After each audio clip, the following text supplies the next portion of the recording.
Bonjour tout le monde. Je suis ravi que vous soyez là aujourd'hui. Bon, vous étiez déjà ce matin avec Grégoire, vous étiez entre de bonnes mains. J'espère que vous avez pris un maximum de conseils pour le Taj Mahal. Vraiment, c'est la meilleure personne pour réussir le Taj Mahal. Enfin, c'est littéralement le meilleur à ce test. Donc, je pense que vous pouvez complètement boire ses paroles. Donc, encore merci à Audencia pour l'invitation et à Nextedu pour la collaboration. Ce matin, vous avez parlé de Taj Mahal avec Grégoire, mais là, on va beaucoup plus parler sur les concours AST, sur la stratégie à avoir pour les concours, peut-être des tips aussi sur optimiser votre candidature, et aussi parler des écoles de commerce, pourquoi vous êtes là, parce que souvent, on a un peu la tête dans le guidon.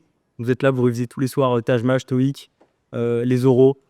Vous n'êtes pas forcément, vous rendez pas compte du but qui est d'intégrer une grande école.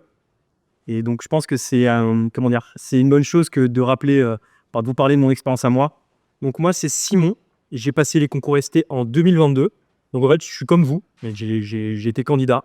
J'ai passé le Taj Mahal, j'ai passé le TOEIC, j'ai stressé, j'ai passé des oraux et j'ai candidaté à tout plein d'écoles. Et comme vous, j'ai eu cette expérience. Donc, c'est pour ça que je suis un peu légitime pour vous partager l'expérience que j'ai eue. J'ai intégré l'EDEC. J'ai eu la chance d'intégrer l'EDEC. C'était pas facile. J'étais dans les dernières admissibles. J'ai eu, pour ceux qui veulent, même si la réforme a changé, j'ai eu 327 au Taj Mahal et 990 au TOEIC. Je suis passé à ça de l'admissibilité de l'EDEC et de l'Union. J'étais vraiment dans les derniers. Donc, si je suis là, si vous arrivez à être admissible dans l'école, comme moi, si vous réussissez vos oraux, vous pouvez intégrer. C'est pas de H dans les dernières admissibles, c'est mort. Non, je suis la preuve vivante que même si vous êtes dans les tout derniers, même si vous passez à ça, vous pouvez intégrer une grande école, que ce soit l'EDEC, soit Schemax, soit Audencia, Grenoble et compagnie. Moi, j'ai intégré l'EDEC. Ça s'est super bien passé. Je vous en parlerai un peu plus de mon parcours à l'EDEC et de ce que j'ai fait. Mais sachez que c'est une expérience inoubliable. Déjà, d'une, de passer ces concours et deux, d'intégrer une grande école. Vraiment, si je pouvais retourner en arrière à quand j'ai intégré mon école, alors je le ferais tout le temps. Vous allez vraiment kiffer. Mais bon, avant de parler de tout ça, je pense qu'il fallait que je vous rappelle pourquoi les concours AST existent. Donc, je ne sais pas comment on vous a présenté les concours AST. On vous a dit peut-être c'était le cheat code absolu pour intégrer les meilleures écoles, que c'était facile, ou alors que c'était une voie d'accès pour gruger ceux qui ont fait la prépa. Mais je pense qu'on a tendance à oublier que c'est vraiment une voie d'admission à part et que c'est vraiment une voie d'admission riche. En gros, je m'explique. Il y a beaucoup d'AST, je le sais, et vous le saurez si vous êtes en école, qui peuvent se sentir un peu intrus, un peu parasites par rapport à ceux qui ont intégré via la prépa, via la voie royale, et de penser que du coup, via les AST, vous vous fraudez un peu, vous passez par des chemins de traverse. Pas du tout. Pas du tout. Sachez-le, les concours AST existent depuis plus de 10 ans. C'est des concours qui existent. Les écoles les ont installés pour récupérer des profils diversifiés. Les AST dans les écoles, et ça, croyez-moi, j'ai parlé avec suffisamment de personnes dans les différentes écoles pour vous le dire, les AST apportent vraiment une richesse dans les écoles. C'est des parcours différents que les prépas. Je suis sûr que vous avez plein de parcours différents. Il y en a, je les ai interrogés tout à l'heure, ils viennent de BUT, de double licence, d'écoles d'ingénieurs. Et vraiment, cette richesse-là que vous allez apporter à l'école, il ne faut pas l'oublier. Et à aucun moment dans votre candidature, je veux que vous pensiez, quelle que soit l'école que vous intégrez, que vous avez fraudé, que vous ne méritez pas votre place. Si vous êtes AST, vous méritez d'intégrer les écoles de commerce. Et ça, il faut vraiment que personne ne vous en fasse douter, même si je sais que ça clash un peu. Moi, de mon côté, en AST, il n'y a eu aucun problème pour m'intégrer dans les écoles. J'ai plein d'amis qui sont en prépa. Donc voilà, je voulais briser un peu ce mythe de dire que un AST, ça n'a pas sa place en école. C'est complètement faux. Pour vous parler de la stratégie de candidature pour les AST, je voulais vous parler des 3 piliers pour la candidature. Et vous le savez très bien. Je ne vais pas vous faire un bête rappel. Mais vous avez le dossier, le Taj Mahal et score d'anglais. Donc, je vais juste revenir sur ces 3 points, un après les autres, parce que j'ai répondu à plusieurs personnes et j'ai l'impression qu'il y a des choses qui ne sont pas complètement comprises. Déjà, la partie la plus importante de votre candidature, c'est votre dossier. Ok ?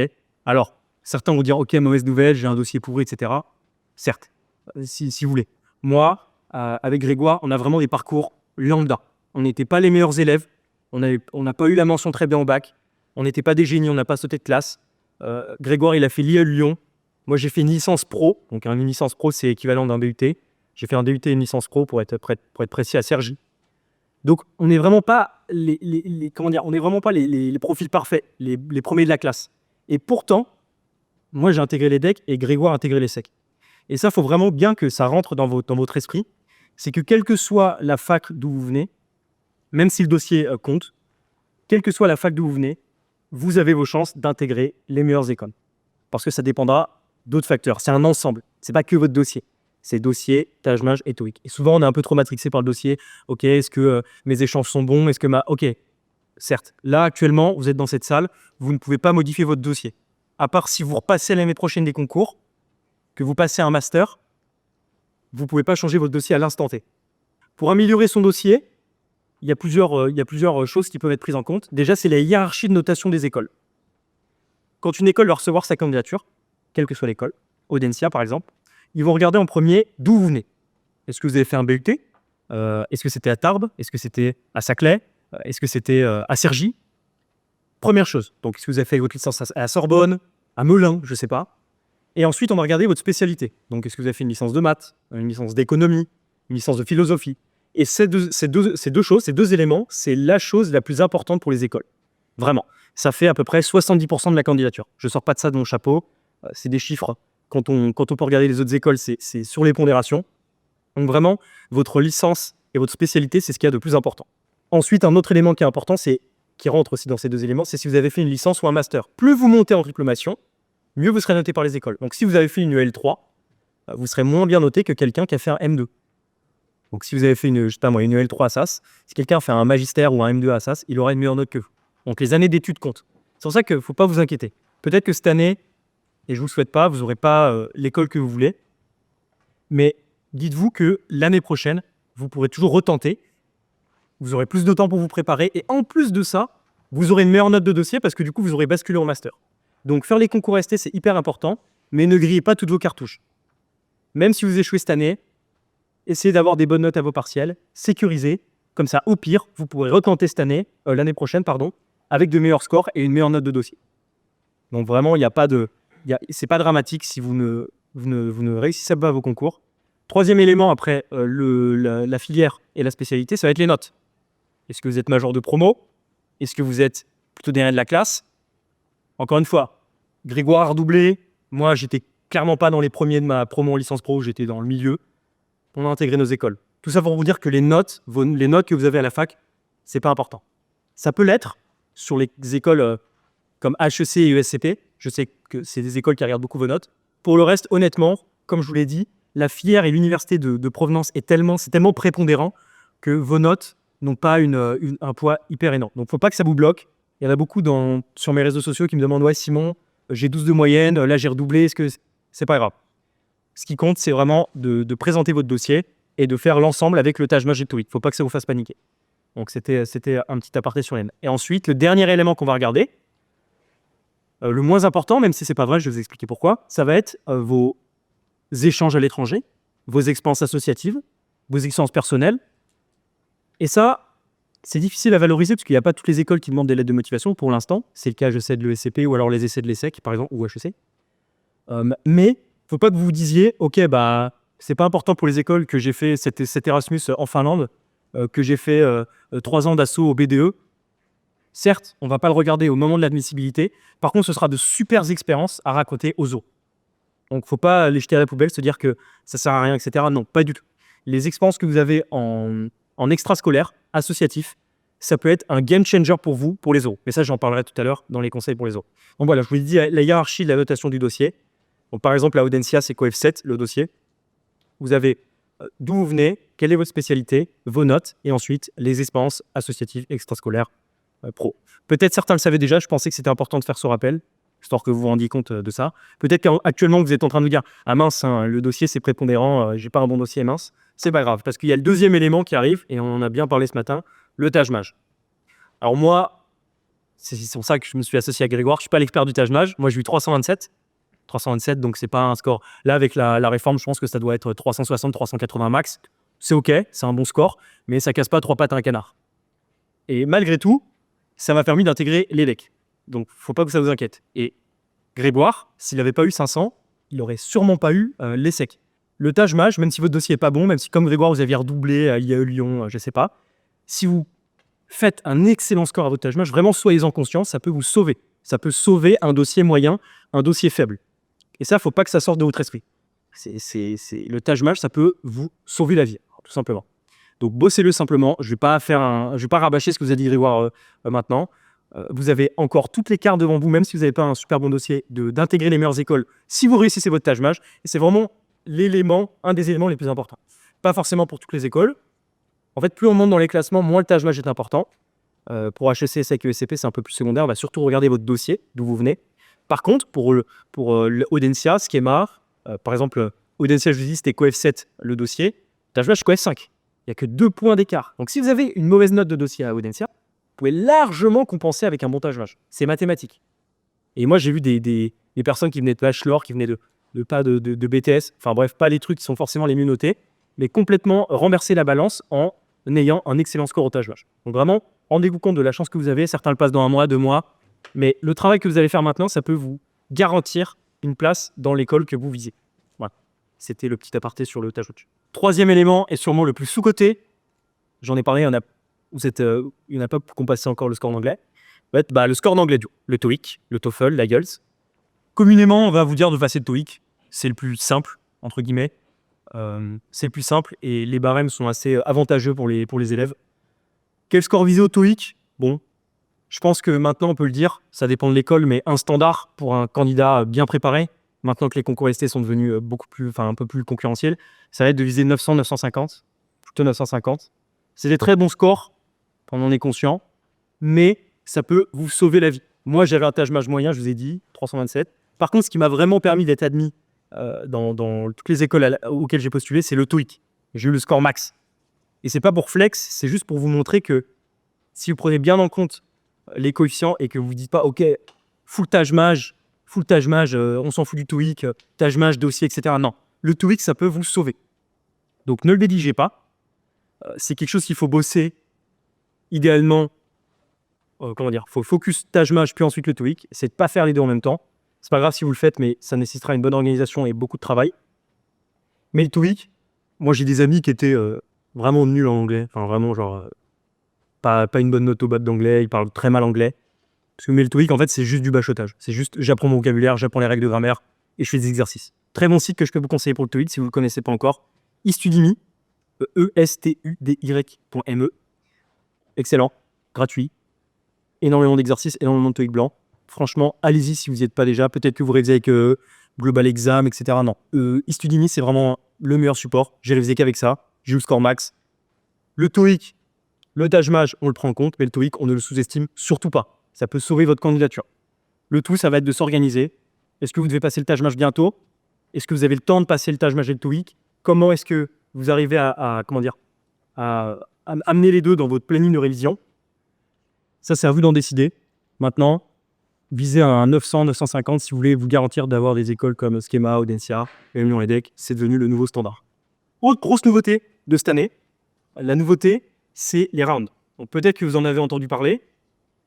Maintenant, toutes les écoles ont des rounds. Je crois que les 2 seules écoles qui n'ont pas de round, ça va être EDEC et Lyon. Mais toutes les écoles vont vous permettre de postuler tout au long de l'année.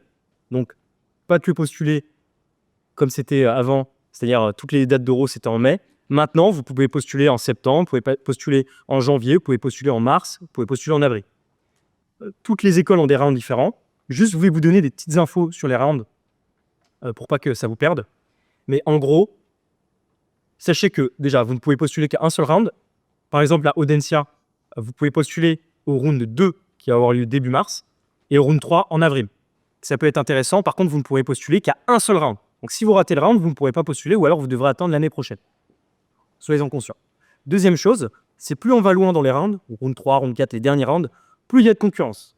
Mais plus il y a de concurrence, plus aussi il y a de place. C'est pas parce que c'est les derniers rounds que c'est plus dur. Non. Les premiers rounds, il y a peu de concurrents, mais il y a peu de place. Donc finalement, ça change pas énormément. Moi, ce que je vous conseille, c'est vu que c'est quelque chose d'assez récent, mis en place par les écoles. Moi, je l'ai vu avec nos élèves. Actuellement, on a près de 500 élèves sur ST Prep. Tout le monde postule le dernier round. C'est safe. C'est là où il y a le plus de place. Et c'est là où vous pourrez avoir vos chances. En tout cas, vous n'aurez pas plus de chances en postulant en round 4 qu'en round 3. Ne vous inquiétez pas. Ça peut être plus le cas pour les écoles du très haut du classement. Mais si vous voulez postuler à Audencia, par exemple, vous pouvez très bien postuler maintenant ou au round d'après. Pourquoi postuler au round? Donc là, il y a un round qui arrive en mars. Pourquoi postuler à celui-là? Si par exemple Audencia c'est votre choix numéro 1, vous pouvez très bien vous dire, ok, je me débarrasse de cette école, je la sécurise, je passe les oraux, et après c'est bon, votre année est finie. Parce que vous aurez vos résultats en avril. Donc en avril, vous pouvez être en vacances, dire ok, les concours ST c'est plié, j'ai Audencia, maintenant je peux me concentrer, je sais pas moi, chercher une alternance, chercher un logement sur Nantes, voilà. Ou alors vous pouvez très bien vous dire, je passe les écoles second choix maintenant, je m'en débarrasse. Donc je sais pas, vous postulez à Schema, Audencia, Grenoble, vous dites ok, je vais passer Grenoble maintenant. Comme ça, je prends plus de temps, donc 1 mois, 2 semaines, 2-3 semaines, pour passer les écoles qui m'intéressent vraiment au dernier rang. Mais de toute façon, depuis la nuit des temps, que ce soit en prépa ou en AST, tout le monde a toujours passé tous les oraux en même temps. Moi, par exemple, j'avais fait le tour des écoles. Donc j'avais fait Grenoble, Lyon, EDEC, Schema. Et vous voyez, vous faites toutes les écoles en même temps. Ça se passe très bien. En plus, ça vous chauffe un peu. Vous vous entraînez avec une école. Après, le reste, vous êtes chaud, vous êtes prêt pour les entretiens. Et ça se passe très bien. Donc voilà, petite précision pour les rounds. Il ne faut pas que ça vous inquiète. C'est une nouveauté. Mais ça va prendre encore un peu de temps avant qu'il y ait vraiment des stratégies qui se mettent en place. Donc postulez quand bon vous semble et gérez votre temps. C'est surtout ça qui est important. Comme je l'ai dit tout à l'heure, il y en a certains qui oublient pourquoi ils sont là. Pourquoi ils font les concours ST. Pourquoi ils passent un Taj-Maj sur une feuille dans une salle avec un stylo noir. Pourquoi ils font ça? C'est pour intégrer une grande école de commerce. En fait, moi-même, je ne me rendais pas compte. J'avais la tête dans le guidon. J'étais hyper stressé. Je me souviens, j'ai eu un score, mon score Taj-Maj, je me disais pas, ok, là c'est tranquille, je suis admissible. Donc j'étais hyper stressé. Mais ce que j'aurais voulu qu'on me dise à l'époque, c'est de me dire, mais Simon, tu dois encore passer les oraux et tout, mais oublie pas pourquoi tu le fais. C'est pour intégrer une grande école de commerce. Et sincèrement, avant de venir à cette conférence, j'ai parlé, certains le connaissent, à Raphaël Guilhem, Raph the Finance Guy sur TikTok. Et j'ai un peu pris de ses nouvelles. Je lui ai demandé, écoute, je vais faire une conférence à Audencia. C'est quoi ton retour, toi, sur Audencia? Qu'est-ce que tu en as pensé objectivement? C'est mon pote, donc on peut parler sans filtre. Et il m'a dit que c'était la meilleure chose qui lui s'est arrivée. Parce que Raph, il vient de Bergerac, il est arrivé à Audencia, il a rencontré son associé, il a fondé son entreprise, il a fait un échange à Madrid, il a rencontré des super potes, il a pu se rapprocher de plein d'associations, et ça a vraiment fait un tournant dans vos vies. Et j'exagère même pas, il y en a certains qui peuvent penser que c'est un discours de motivation. Rendez-vous compte, les écoles de commerce, les grandes écoles, et je fais bien le distinguo entre école de commerce et grande école, là je vous parle des grandes écoles comme Schema, Audencia, EDEC, Lyon, etc. C'est un énorme tremplin dans votre vie. Pourquoi? Alors, on vous dit souvent, oui, alors, tu fais une école de commerce, tu payes ton diplôme, tu payes ton pass pour avoir un métier plus tard. Tu payes ton... Voilà, c'est du pay to win en gros. C'est faux. C'est faux. C'est faux. Parce que ce qui va se passer en école, et c'est le truc le plus dingue que je trouve, c'est l'émulation. Vous allez être, quelle que soit l'école à laquelle vous postulez, vous allez être entouré d'élèves motivés. Vous allez être entouré d'élèves de prépa, des élèves AST qui ont de l'ambition, qui veulent faire de la finance, qui veulent faire du conseil, du luxe, du marketing, qui veulent aller loin, qui veulent intégrer les meilleures entreprises. Et il y a un truc que je trouve, et moi j'ai parlé plein d'étudiants de plein d'écoles, et j'ai l'impression que chacun, il y a vraiment des personnalités uniques dans les écoles, chacun a envie d'apporter un peu de soi, un peu envie de changer le monde à son échelle.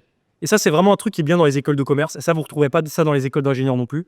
C'est ça qu'il y a pas mal d'entrepreneurs aussi dans les écoles de commerce. Chacun a un peu cette étincelle qui veut changer la donne. Et moi, dans mon école, j'ai rencontré des gens incroyables, vraiment incroyables. Des gens, des gros sharks en finance, en conseil, des amis qui voulaient plutôt faire du luxe, des amis qui étaient branchés en entrepreneuriat. Et ça m'a boosté. Et l'entourage compte énormément dans votre vie.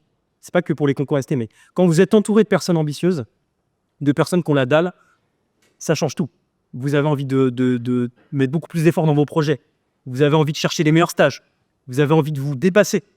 Et ça, c'est le truc le plus insane dans les écoles de commerce. C'est vraiment le réseau. C'est vraiment les gens que vous allez rencontrer. Cette émulation qui sort des écoles.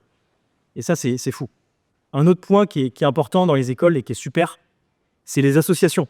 Alors, il y en a certains, je sais, moi, j'étais plein d'a priori, qui se disent, ouais, les associations, ça, c'est juste, ils mettent des pulls, ils font la fête, ils vont au bar, etc. Encore une fois, raté, faux. Les associations, c'est le meilleur moyen pour vous de rencontrer des gens qui partagent la même passion. Cours de sport, assaut d'art, même bureau des élèves. Vous avez forcément des passions, des choses qui vous intéressent. Et dès l'entrée dans l'école, dès l'entrée dans l'école, vous allez être intégré. On va vous montrer que vous êtes une famille. Il ne faut pas que ça vous fasse peur, mais vous allez être en contact avec des gens comme vous. Et en fait, il n'y aura pas besoin de se demander comment je me fais des amis, comment je m'intègre, etc. Parce que ça vient tout seul. C'est ça qui est magique avec les écoles. C'est vraiment que vous arrivez, vous faites partie d'une famille, vous faites partie d'un réseau. À partir du moment où vous intégrez l'école, où vous êtes admis, vous avez le tampon de l'école et ça partira plus jamais. Et ça, c'est super. Et donc, les associations, moi, par exemple, j'ai intégré EDEC Job Management, donc c'est une job service, une asso un peu plus pro. Mais j'ai rencontré mes meilleurs amis. C'est mes frères, c'est mes sœurs qui sont, que j'ai aujourd'hui. Des gens avec qui je partage tout, avec qui je suis parti en vacances, avec qui je me suis amusé. On a fait des soirées, on a fait des événements. Vous allez vous construire une véritable famille. En plus, cette famille-là, elle va vous pousser vers le haut. Et ça, c'est pour votre avenir, c'est top, c'est topissime. Même en tant qu'AST, vous inquiétez pas. Quelle que soit l'école, vous allez être intégré. Il y aura pas on va pas vous regarder, on va pas vous demander quelle prépa vous avez fait. Moi, les decks, il n'y a pas eu de problème. On m'a pas demandé, tu as fait une licence pro, tu as fait un début. Non, pas du tout. Ça s'est très bien passé. Mon intégration s'est très bien passée. Il n'y a pas du tout cette séparation AST prépa, pas du tout. De toute façon, vous allez avoir plein de travaux de groupe. Donc, mieux vous vous entendez bien. Sinon, ça risque d'être un peu compliqué. Ne vous inquiétez pas pour l'intégration. Une fois que vous êtes dans l'école, sachez que vous ferez partie de la famille. Un autre élément qui est hyper bien dans les écoles, malheureusement, j'ai pas eu le temps d'en profiter. Pourquoi pas un jour? Ça va être l'international. Donc, vous le savez en école, et ce qui différencie une grande école vraiment d'un IAE ou d'une fac, ça va vraiment être l'international. Déjà d'une, et je pense que c'est plus important encore que les échanges et les campus, ça va être la reconnaissance à l'étranger. Si vous allez à l'international, qui connaît les IAE Lyon, les IAE d'Aix-en-Provence? Personne. Vous allez à l'international, on connaît par contre les grandes écoles de commerce. Et ça change tout. J'en ai parlé à certains tout à l'heure, ils veulent travailler en Suisse, ils veulent travailler en Belgique. Et dès que vous quittez la frontière française, les écoles de commerce, les meilleures, sont reconnues. Donc, vous n'êtes pas bloqué. C'est ça qui est bien avec une grande école de commerce. Vous pouvez vivre une aventure ailleurs qu'en France. Et ça, c'est pas quelque chose qui est permis partout. Et c'est d'ailleurs, les grandes écoles, littéralement, le meilleur endroit pour le faire. Déjà parce que vous avez des campus à l'étranger. Vous avez, par exemple, au NSF, vous avez Sydney en Australie. C'est génial. Vous avez des campus et vous avez aussi les échanges. Donc, deuxième point. Donc, déjà, d'une, la reconnaissance à l'international. Et deux, les campus, les échanges. Vous allez vivre une vie, vous allez vivre une expérience unique. Raphaël, par exemple, il a fait, je crois, 3 échanges. C'est pas pour rien. C'est parce que là-bas, vous vivez une expérience unique. Vous êtes avec d'autres étudiants de l'école, vous rencontrez une différente culture, et vous vous éclatez. Et vous vous éclatez. Et vous allez vous éclater en école. C'est pas juste, vous entrez dans une école, ok, il faut absolument que je trouve un stage, etc. Non. D'abord, vous allez passer par plein d'étapes où vous allez vous intégrer, vous allez rencontrer des gens super. Et finalement, vous allez chercher un stage, vous allez chercher une alternance, mais tout ça, ce sera tellement dans une bonne atmosphère, dans une atmosphère détente, dans une atmosphère cool, que vous n'allez même pas vous rendre compte que vous êtes en train de travailler. Et ça, c'est génial. Donc l'international, hyper sous-coté. Vraiment, si vous avez l'occasion de partir en échange, faites-le absolument. Dernier point, je voulais revenir du coup sur le point du développement personnel. C'est que moi, par exemple, grâce à mon école, je savais pas trop ce que je voulais faire plus tard. Bon, je regardais autour de moi, faire de la finance, faire du conseil, ok. Mais j'ai vraiment trouvé, j'étais un peu, voilà, même quand là actuellement, je suis sûr que vous avez peut-être pas forcément une idée. J'en ai demandé à quelques-uns. Je sais pas ce que je vais faire plus tard. Je sais pas dans quel métier, dans quel secteur je vais m'orienter. C'est pas grave. C'est pas grave. Moi, vraiment, grâce à l'école, et ça a été le cas de plein d'étudiants, j'ai trouvé le sens à ce que je voulais faire. Pourquoi? Parce que déjà, les gens qui vous entourent, vous êtes obligés de vous dépasser. Ah tiens, tel il a trouvé un bon stage, ok, faut que je trouve un stage comme lui. Ok, tel il a un contact ici, son père il travaille dans cette entreprise, peut-être il peut m'aider pour les entretiens, etc. Ok. L'écosystème dans lequel vous allez évoluer va vous obliger à vous tirer vers le haut. Et même si vous n'avez pas une idée actuellement de ce que vous voulez faire plus tard, l'école va vous permettre de le faire. Et c'est pas juste l'écosystème, les élèves, ça va être aussi ce que les écoles vous proposent. Ça peut être des salons, vous allez pouvoir rencontrer des entreprises. Dans quel autre établissement est-ce que vous pouvez rencontrer des entreprises, aller directement leur parler, échanger avec des personnes qui sont en CDI là-bas, peut-être pourquoi pas donner votre CV. Vous ne pouvez pas faire ça. Dans n'importe quel autre établissement, vous ne pouvez pas faire ça. En tout cas, pas de la qualité d'une grande école de commerce. Moi d'ailleurs, c'est comme ça que j'ai trouvé mon stage chez Carrefour en stratégie. C'était simplement, je suis allé les rencontrer sur le salon, j'ai postulé sur Job Teaser, parce que ce qui est bien aussi, c'est que chaque école a un site qui va vous permettre de postuler à des stages directement. Ça, c'est de l'or. Donc sans passer par... Moi, je ne suis pas passé par des lettres de motivation, etc. J'ai transmis mon CV, ils savaient que je venais de l'EDEC, entretien, c'est ciao. Et ça, c'est pareil pour toutes les écoles. Les salons, je sais que certains qui veulent faire de la finance, vous avez aussi moyen de faire des treks, partir carrément à Londres, rencontrer des banques. Et aussi, pour revenir sur la partie alumni, et ça c'est top, quand vous vous adressez à quelqu'un qui est déjà inséré professionnellement, vous avez déjà ce point de contact qui est « Ah, regarde, on a fait la même école ». Et c'est tellement beaucoup plus facile. Quand vous envoyez des mails, quand vous contactez quelqu'un sur LinkedIn, quand vous juste vous lui parlez, dire « Ah, bah moi je suis à Aldensia, peut-être même je suis dans tel asso, etc. » Le point de contact, il est fait. Vous avez déjà un point commun. Et après, vous pouvez dérouler, vous pouvez lui demander tous ses conseils. Et ça, c'est génial. Donc, le réseau de l'école, il est partout. Il faut aussi savoir s'en servir. Il faut aussi savoir le saisir. Il ne faut pas se laisser porter. L'école ne va pas tout faire à votre place. Elle va vous faciliter, mais c'est à vous de saisir les opportunités. C'est à vous d'aller rencontrer les anciens élèves. C'est à vous de faire les salons. C'est à vous de faire les événements. C'est à vous de donner votre CV. Et si vous faites ces deux choses-là, c'est le combo gagnant. Je ne m'inquiète pas pour vous. Dans tout ce que vous voulez faire plus tard, professionnellement, il n'y aura aucun problème. Maintenant, une des raisons pour laquelle aussi vous pouvez être ici, ça va être les entretiens. Alors, je sais, il y en a beaucoup qui peuvent être qui sont actuellement un peu la tête dans le guidon, qui se disent « Ok, là, je dois passer le TAJMAJ, je dois passer le TOEIC. Les euros, c'est peut-être un peu loin. » Mais je pense que c'est hyper important pour moi de vous parler des entretiens de motivation parce que c'est hyper sous-estimé par les élèves. Déjà, ce qu'il faut bien savoir, c'est que là, si vous avez la chance d'être admissible, vous allez transmettre votre dossier, votre TAJMAJ, votre TOEIC. Vous allez être du coup admissible dans l'école. Mais admissible, ça ne veut pas dire admis. Et je ne dis pas ça pour vous stresser.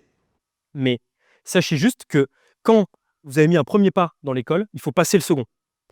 Et l'oral, c'est une marche qu'il faut quand même franchir. Alors, pas de panique. Les oraux, c'est une épreuve spécifique.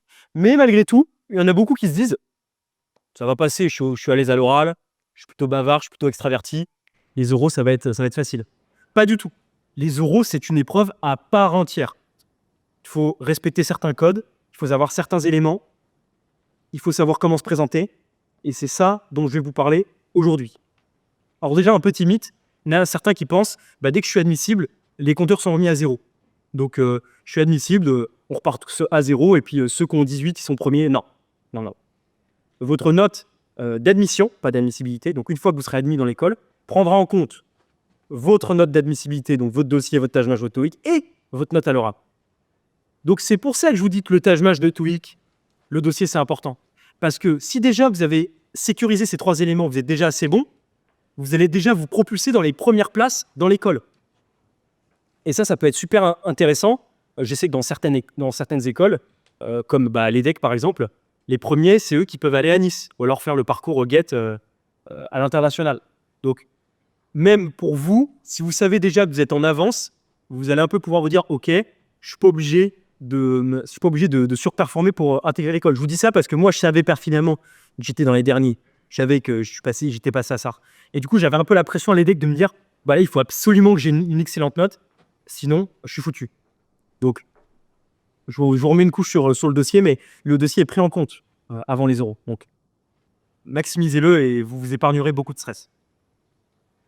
Donc, l'oral, comment ça se passe? Donc, on appelle ça l'oral, mais en fait, c'est un entretien de motivation. Entretien de motivation, ça veut dire que on veut que vous soyez motivé. On veut que vous montriez pourquoi vous voulez intégrer l'école. Ça peut paraître logique, mais il y en a certains. Moi, quand j'ai fait passer les oraux l'année dernière, j'ai fait une formation aux oraux, on avait accompagné 150 élèves.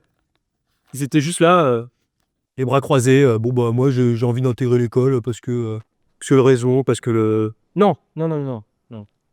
Il va falloir montrer à l'école pourquoi vous vous différenciez des autres et pourquoi l'école peut vous aider à accomplir vos objectifs. Une fois que vous avez compris ça, vous avez tout compris. J'aurais pu limite résumer ce que je vais vous dire en conseil aux oraux à ça.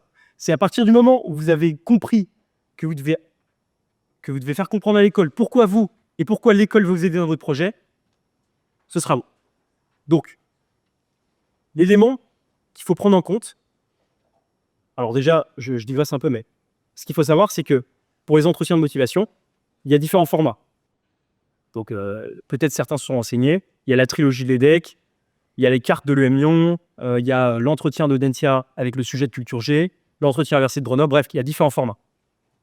Chaque école a ses spécificités, tout leur honneur. faut pas que vous oubliez que l'école, quel que soit le format, même si c'est des questions bizarres, mais c'est un format original, l'école veut juste savoir si vous avez ce qu'il faut pour intégrer l'école.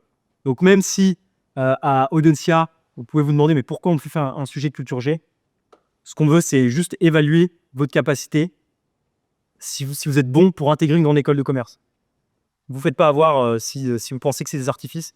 C'est la question se pose de la même manière, quelle que soit l'école, quel que soit le format. Donc vous ne laissez pas déstabiliser. Je ne vais pas pouvoir rentrer en détail sur chaque format de chaque école, mais voilà, l'objectif est le même, c'est convaincre le jury de vous prendre. Alors, pour réussir ces entretiens de motivation, je vais vous parler de la méthode qu'il faut faire absolument pour intégrer les écoles. C'est testé, approuvé, ne vous inquiétez pas. C'est la méthode du triangle. Alors, rien à voir avec quelconque théorie du complot. La théorie du triangle, enfin le triangle, pardon, excusez-moi, ça va être 3 éléments qu'il va falloir relier sans cesse pendant tout votre entretien. Et ça, c'est giga important, donc notez-le bien. Dans le triangle, vous avez 3 éléments. Vous avez déjà vous. Donc pourquoi vous? Vous, donc vos expériences. Est-ce que vous avez fait des échanges? Est-ce que vous avez fait de l'associatif? Est-ce que vous avez fait du sport? Ça peut être n'importe quoi. Donc le premier côté du triangle, c'est vous. C'est vous en tant que personne. Le deuxième élément du triangle, ça va être l'école. L'école. Quel master vous voulez faire dans l'école? Quel échange vous voulez faire dans l'école? Quel cours vous voulez suivre dans l'école? Quel campus vous voulez rejoindre? Quelle association? Et le troisième élément du triangle, ça va être votre projet. Et là, vous êtes AST.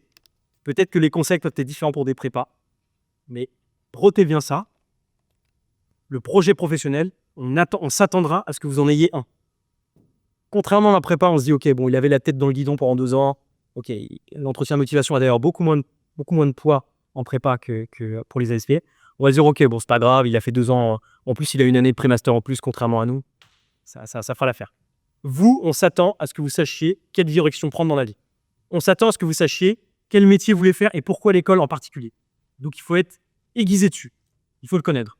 C'est pas grave, vous inquiétez pas. Moi, à l'époque, je savais pas vraiment qu'est-ce que je voulais faire plus tard. Mais ce qui va compter dans l'élaboration de votre projet, quand vous allez parler de l'école, quand vous allez parler de vous, c'est ce qui relie les 3 côtés du triangle, ça va être la cohérence. En fait, ce que les jurys attendent par-dessus tout, alors on s'attend à ce que vous soyez motivé, souriant, que vous ayez envie d'intégrer l'école, certes, mais on veut que vous soyez cohérent. Que vos expériences passées correspondent avec l'école que vous voulez rejoindre et que l'école que vous voulez rejoindre correspond bien avec le projet que vous voulez faire. Tout simplement. Donc, de A à Z, du début à la fin, pendant tout votre entretien de motivation, il faut démontrer de la cohérence. De la cohérence. Alors, c'est peut-être un concept qui peut être assez flou, mais par exemple, si vous vous rendez compte que vous êtes vachement casanier, que vous êtes un peu timide de nature, etc., si le jour J, vous dites au jury que vous voulez être consultant, vous allez rencontrer plein de clients, et qu'on pointe du doigt cette incohérence, ça va trop mal. Par contre, à l'inverse, si vous montrez à l'école, et ça, c'est des conseils que j'ai eus, pour anecdote, j'ai fait 2 week-ends de préparation aux oraux intensifs, donc j'ai fait une quantité d'euros assez folle, et je me suis entraîné comme un fou. Mais le conseil qu'on m'a donné, c'est que c'est impossible de refuser un candidat qui sait ce qu'il veut faire et comment l'école peut l'aider à le faire. Si vous arrivez à démontrer au jury que l'école que vous visez, si vous passez les oraux d'Audencia, c'est la seule école qui peut vous permettre d'accomplir votre projet, bienvenue dans l'école. Comment vous faites ça? Vous donnez des éléments concrets. Donc, je vais revenir sur les 3 côtés du triangle.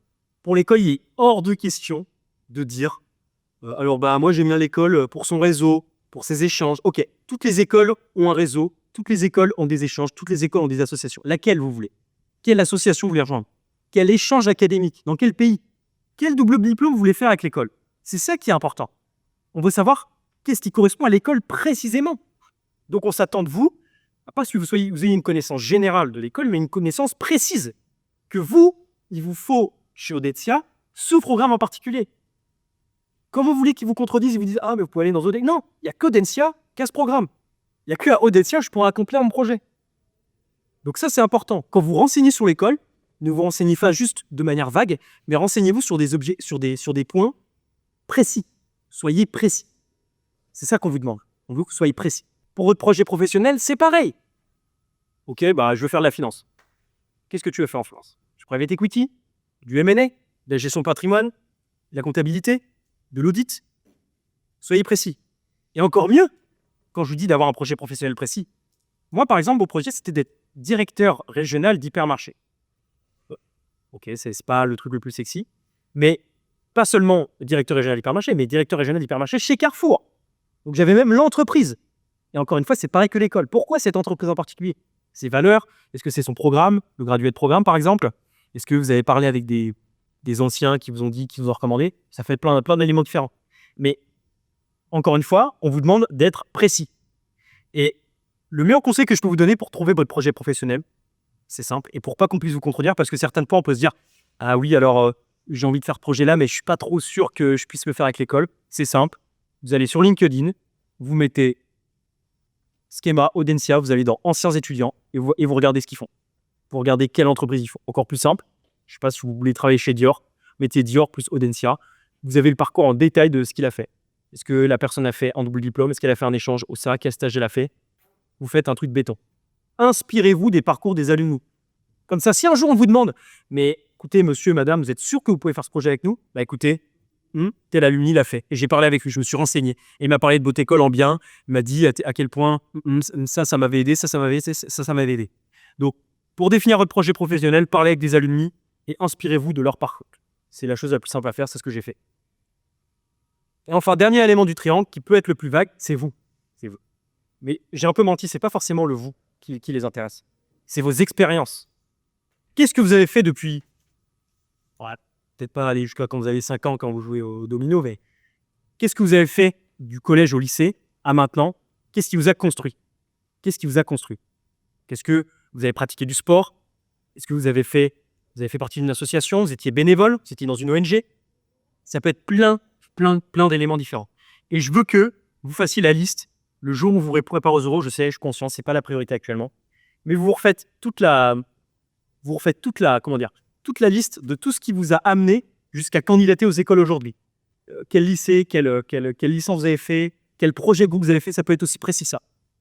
Et en fait, c'est à travers, je dis ça parce que c'est à travers vos expériences que vous allez montrer à l'école qui vous êtes. C'est à travers votre expérience dans un projet de groupe que vous allez montrer que vous êtes un leader, que vous êtes potentiellement un futur manager, que vous avez les skills nécessaires pour intégrer une grande école. C'est à travers cet échange que vous avez fait dans votre passé que vous allez montrer que vous avez cette ouverture à l'international, cette curiosité qui fait que vous pouvez intégrer une grande école. Donc, vos expériences transpirent qui vous êtes. Et donc, c'est hyper important de bien les lister et bien savoir lesquels il faut vendre lors des entretiens. Vous allez devenir des managers, vous allez faire une école de commerce, vous allez devoir vendre. Mais avant de savoir vendre, il faut savoir se vendre. Et ça, c'est capital. Il y en a plein qui se précipitent dans les euros en pensant que c'est juste une discussion avec « Bonjour, je suis motivé à intégrer votre école ». Non, il faut faire comprendre aux jurés à travers vos expériences pourquoi vous et pas quelqu'un d'autre. Dernier élément qui vient sublimer, on va dire, la méthode du triangle. Et ça, je vous demande de le faire. Avant de former aux euros, moi, je me souviens que j'avais interrogé énormément d'étudiants qui avaient eu des très bonnes notes. Je leur ai demandé, voilà, c'est quoi ta méthode, comment tu as fait, comment tu as révisé, etc. Et j'ai remarqué un truc, un point commun avec tous les étudiants qui avaient des 20 sur 20, des 19 sur 20, et dont je me suis moi-même servi pour avoir de très bonnes notes aux euros. Le truc qui vous différencie, et ça, on ne vous l'apprend dans aucun livre, on ne vous donne jamais le conseil, même si vous faites des prépas, on ne vous le dira pas, soyez authentique. Soyez authentique. L'authenticité, c'est ce qui vous permettra d'intégrer les écoles. Ce n'est pas des formules magiques en voulant présenter le projet parfait. Je présente l'EDEC, donc il faut que j'ai un truc ambitieux en private equity. Non, on veut savoir ce qui vous intéresse vraiment. Et pas que en projet, mais ce qui vous intéresse vraiment dans l'école. Qu'est-ce qui vous passionne? Qu'est-ce qui vous anime? L'objectif, c'est pas de jouer un rôle, c'est pas de dire j'ai envie d'intégrer cette association parce que c'est cool, je me fais des... Non, on veut savoir ce qui vous intéresse vraiment. C'est quoi vos passions? Vous collectionnez des timbres, mais ok, dites-le. Pourquoi vous aimez bien collectionner des timbres? Ça vous permet de rester organisé, ça vous permet d'avoir un fil rouge, ça vous apprend la rigueur, dites-le. On veut que vous soyez authentique. En école, sachez-le, il y a des personnalités différentes. Les gens ont des personnalités différentes. On n'attend pas à ce que vous soyez des clones. On ne s'attend pas à ce que vous soyez la personne extravertie, leader, etc. Non. Vous avez votre propre personnalité. Certains sont introvertis, certains sont extrovertis, certains aiment ça, certains aiment ça. Montrez-le au jury. ne tombez pas dans le piège de vous montrer sous la forme parfaite, en vous disant j'ai envie de paraître comme ça parce que c'est bien vu des écoles. Non. Montrez ce qui vous intéresse vraiment. Donc le projet professionnel, inspirez-vous des alumni, mais trouvez quelque chose qui vous intéresse. Trouvez quelque chose qui vous intéresse. Pourquoi je vous dis ça? Parce que ça va se voir. Le jury vous demande, racontez-nous une expérience qui vous a marqué. 50% des élèves vont se dire, ok, quelle expérience rendrait mieux dans le cadre de l'oral pour bien... Non. Un étudiant qui a tout compris qui aura une bonne note, il va parler d'une expérience qui l'a vraiment marqué. Au plus profond de son cœur, qui lui a appris des choses. Et ça fera toute la différence aux oraux. De montrer cette authenticité. Il ne faut pas que vous ayez peur. Certains vont se dire, non, mais oui, mais moi, ma personnalité, elle peut ne pas intéresser. Vous inquiétez pas. Les écoles cherchent des personnalités différentes. C'est aussi à ça que servent les concours AST. On ne veut pas toujours les mêmes profils en prépa, travailleurs, carré, etc. Nous, on veut que on est intéressé par vos expériences. Ok, vous avez fait une licence de psycho, mais génial. Vous avez fait un BUT, ok, vous avez fait quelle option? Pourquoi vous voulez faire quel métier? Vous avez la chance, les AST, d'avoir des personnalités hyper différentes et des projets hyper différents. Et même quand j'ai parlé avec vous, des parcours différents. Mais montrez-le. Montrez-le. Montrez que vous êtes unique à votre manière. Je ne vous demande pas d'être prestigieux, d'avoir fait la meilleure fac, d'avoir fait les meilleurs échanges, d'avoir des 20 sur 20 partout. On veut savoir si vous êtes différent. Comment vous le montrez? Connaissance aiguisée de l'école, connaissance aiguisée de votre projet professionnel, connaissance aiguisée de vos expériences. Le tout avec une cohérence. Si vous faites ça, je ne m'inquiète pas du tout pour vous. Je vais finir par vous parler des erreurs fatales à éviter pour les entretiens. Les erreurs qui peuvent vous poser problème, qui peuvent être éliminatoires pour certaines. Il y a une grosse erreur dans laquelle tombent même les candidats les plus préparés, c'est de sous-estimer le non-verbal. Vous voyez là, quand je vous parle, je ne suis pas comme ça, alors oui, faites le concours. Non. On veut que vous vous présentiez, on s'attend de vous à ce que vous soyez des futurs managers. Souvenez-vous, on veut que vous vous vendiez, que vous montriez pourquoi vous et pas quelqu'un d'autre, pourquoi l'école et pas une autre. Donc, la posture est hyper importante. Donc déjà, bon là, j'ai pas de chaise, mais ça va se montrer dans votre posture, dans votre attitude. Montrez que vous êtes ouvert, tenez-vous droit, vous allez chez le coiffeur un peu avant pour être frais, habillez-vous bien, tailleur pour les filles, un beau costume pour les garçons. Voilà, vous habillez parfaitement, dans votre apparence, vous êtes fier de vous. Déjà ça va faire la différence avec les autres candidats. Vous allez vous dire, ok, là je suis frais, là je suis prêt à me défendre, je me présente sous ma meilleure forme, nickel. Vous regardez le jury, eye contact. Donc, c'est pareil quand vous parlez à quelqu'un, vous ne regardez pas le sol, vous les regardez. Vous les regardez. C'est pas une discussion, c'est pas un échange avec un jury, c'est plusieurs jurys. Vous aurez 2, 3 jurys selon l'école. Vous les regardez. Vous tenez droit, vous vous asseyez, vous vous ancrez dans le sol. Vous ne jouez pas avec vos pieds, vous n'êtes pas là. Non. Vous regardez le jury, vous posez les mains sur la table, vous vous ancrez dans le sol. Et ça, déjà, ça fait la différence avec tous les autres qui vont arriver morts de stress, avec une mauvaise posture. Ça, c'est absolument pas à faire. Deuxième erreur, c'est à peu près la même erreur, et c'est toujours sur du non-verbal, ça va être l'éthique, le non-verbal, sur par exemple comment vous allez parler, comment vous allez, quel geste vous allez avoir. Si jamais vous vous rendez compte que vous dites beaucoup de de donc, de voilà, ou alors que quand vous parlez, vous grattez la joue, vous jouez avec vos cheveux, vous jouez avec votre alliance, votre bracelet, la meilleure manière pour vous de régler le non-verbal, ça va être de vous filmer. Donc par pitié, ne l'oubliez pas, moi-même je l'ai oublié, je vous le dis sincèrement. Quand vous allez vous entraîner aux oraux, filmez-vous. Vous allez voir, vous n'allez pas être content, vous allez vous rendre compte que vous dites beaucoup de bêtises et que vous agissez d'une manière un peu bizarre, mais tant mieux, comme ça vous allez pouvoir le corriger le plus tôt possible. Et le non-verbal, ne le sous-estimez pas. Il y a la manière il y a le fait de parler, de dire que vous voulez l'école, mais il y a une manière de dire. Dis pas, oui, alors je veux vraiment Audencia, non, dire. Je veux vraiment Audencia. Ouais, il y a une différence dans la tonalité. Donc le non-verbal, gardez-le de côté. La deuxième erreur, et ça j'en ai parlé tout à l'heure, ça va être de venir d'être indécis. On s'attend de vous à ce que vous ayez un projet. Donc préparez un projet. Pourquoi vous voulez intégrer une grande école de commerce? Et n'oubliez jamais, vous voulez intégrer une grande école de management. Donc le projet que vous allez faire, les expériences que vous allez raconter, les éléments de l'école dont vous allez parler, il faut que ce soit tout autour du management. Il ne faut pas que vous sortiez de ce cadre. J'en ai vu des gens qui voulaient intégrer une école, je vous jure que c'est vrai, qui voulaient devenir boulanger. N'oubliez pas quand vous voulez faire une grande école de commerce que c'est pour intégrer des hautes fonctions de manager, des hautes fonctions managériales. Donc soyez ambitieux dans votre projet. Soyez ambitieux, soyez réaliste. Mais pensez au management. Pensez au fait d'être des managers. De paraître bullshit, manager, management, mais c'est le cas. Les jurys, eux, ils s'attendent à ce que vous présentiez d'une certaine manière. En parlant des jurys, troisième erreur, ça va être de sous-estimer l'importance du jury. Le jury, il faut s'adapter au jury. Vous allez rencontrer 3 types de jurys.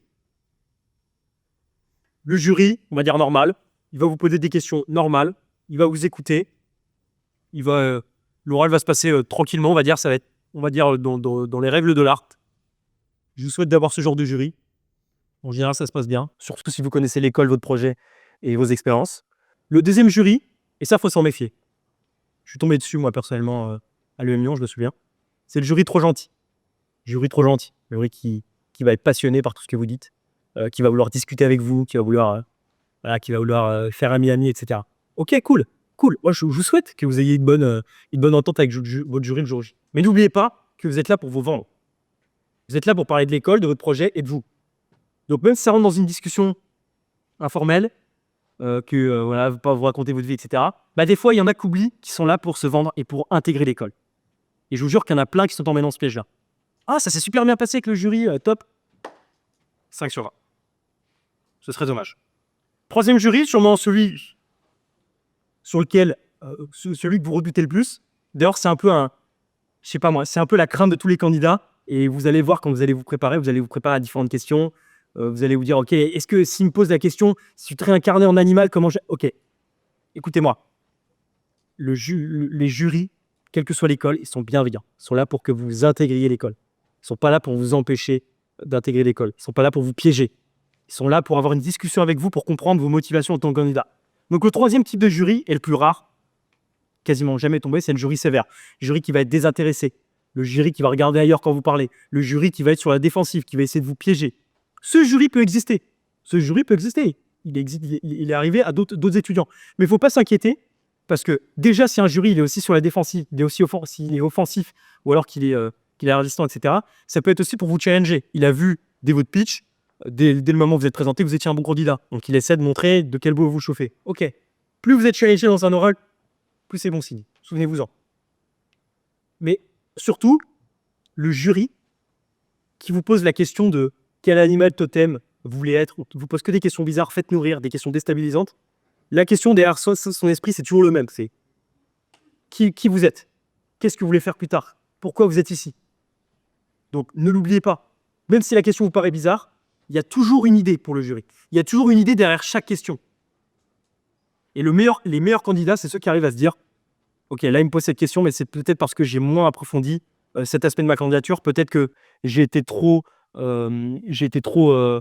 suis pas passé sur mes expériences. Peut-être que j'ai peut-être manqué d'humilité. » Les meilleurs candidats, c'est ceux qui arrivent à comprendre la question qui se pose derrière chaque question que se pose le jury. Qu'est-ce qui se passe dans sa tête? Et ça, vous verrez, ce sera de la pratique. C'est une technique assez avancée dont je vous parle, mais ne vous inquiétez pas. Et pour finir, donc ça, c'était les erreurs à éviter, principalement. Je voulais vous parler du mindset, pour finir sur ça. Le mindset à avoir pour les oraux. Bon, quand vous allez intégrer l'école, souvenez-vous de ce que je vous ai dit. Vous êtes AST, vous avez votre place dans l'école. 3 barres. Que vous soyez dans les derniers à l'admissibilité ou dans les premiers parce que vous avez un super bon dossier, vous méritez tout autant d'intégrer l'école. Moi, quand je suis arrivé à l'EDEC, j'avais la trouille. Je savais que j'étais dans les derniers. Mais plutôt que de me renfermer, de me dire « Ah ouais, là, c'est mort, etc. », je me suis dit « Ok, ma seule solution, ça va être de faire une masterclass pour que les jurys se souviennent de moi. Et d'appliquer tout ce que je viens de vous dire. » Pareil pour le jury. Ne soyez pas sur la défensive. Le jury est là pour vous accompagner à intégrer l'école. Il n'est pas là pour vous empêcher d'intégrer. Vraiment, intégrez ça dans votre esprit. Le jury n'est pas là pour vous empêcher d'intégrer. Ce n'est pas la barrière. Voyez-le plutôt comme il vous tend la main et c'est à vous de tendre la vôtre pour intégrer l'école. Et pas autrement. Il n'est pas là avec un bouclier vous empêcher d'y rentrer. C'est faux. Mais ça déjà, ça change tout dans l'approche de l'oral que vous allez avoir. Le jury, il est là pour vous accompagner. Soyez fiers d'être AST. Soyez fiers de candidater à ces grandes écoles. C'est des écoles hyper prestigieuses et je vous recommanderai jamais assez de les intégrer. Vous allez vivre des expériences de fou. Vraiment, croyez-moi. Ça a changé ma vie, ça a changé ma vie de plein d'étudiants, j'exagère à peine. C'est un tremplin qui est mis devant vous qui va tellement vous propulser dans votre vie, vous vous rendez pas compte. Vous vous rendrez compte quand vous serez en école, je vous souhaite. Mais n'oubliez pas ça. Ouais, soyez fiers de votre parcours. Ne vous censurez pas. C'est pas parce que vous avez fait un BUT, un bachelor dans une école que vous appréciez pas forcément, ou alors que vous étiez pas bon dans la classe, qu'il faut avoir honte de vous. Vous êtes tous uniques. Vous avez tous un parcours différent. Donc, montrez-le au jury.